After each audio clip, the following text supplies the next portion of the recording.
implication of tonight, and why do you think, you know, this part attracted the foreign press? And then I guess I have to add one more question.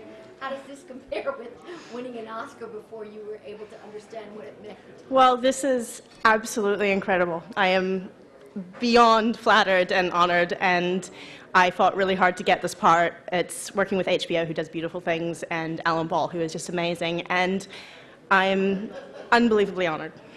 What was the fight? I mean, what was... I was the pale brunette from New Zealand, and I'm playing, you know, the southern tan blonde, like essentially Hooters waitress. So it wasn't, I don't think, the most obvious casting choice, but I just really wanted it, and I just stalked Alan until they said yes. And the contrast of this to winning your Academy Award. I don't even remember that. That was very blurry and crazy. Actually, this is quite blurry and crazy too, but at least I'm old enough to drink and, you know, stay out past 10 p.m., so I'm, this is really exciting. I'm completely overwhelmed. Congratulations. Thank you so much. Hey, Anna, Sam Rubin to your right. Oh, hey there. Howard, congratulations to you. Good for you. I remember doing the last interview when you had the Oscar before you had to go to bed. So congratulations. We did talk a little bit as you addressed with Jeannie about Wall-E winning for Best Animated Picture. I'm sorry? Wall-E winning for Best Animated Picture. That's what just happened. Oh, awesome. This notion of quote-unquote fighting for it a little bit. Yeah. Were there people you had to literally persuade and say, look, wait a minute, you're mistaken about me, I really can do this? Well, I mean, it was a TV job, and there's a whole like other process as far as the audition process. It's much more elaborate, and going in for this really delightfully frightening test in front of all the studio people where there's like 30 people there sitting, and you're basically doing an audition, and it's kind of feels like you're doing a theater audition. Which is actually the scariest thing on this planet. So, you know, but you know, it's just, if it's not worth fighting for, it's probably not worth having.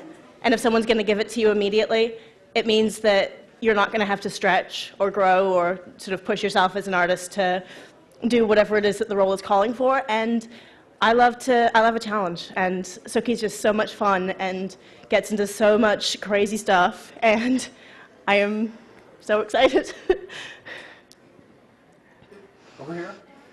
Hi. Hi. Hi. It seems like you've been bitten and bloodied and maybe buried, and I mean, just so many things have happened to you. I get so badly beat up on our show, it's awesome. And has Alan promised anything for next season that will keep you getting red out of your nails? I couldn't possibly tell you what's happening this season, could I? You could. Not if I want to keep my job. Will it be as racy, say? You'll just have to wait and see. Okay. Hey, Ted from me. I'm just curious, you mentioned gunning for the Hooter chick type role.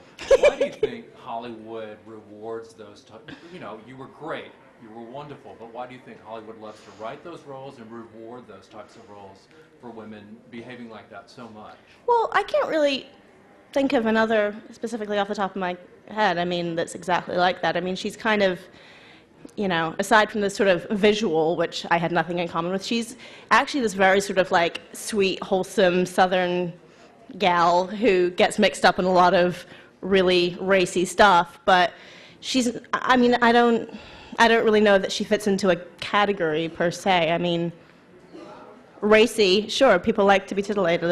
It's television. We can show whatever we want, and we do. Thank you.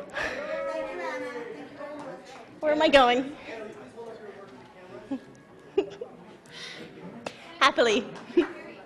Hervé Leroux. Am I?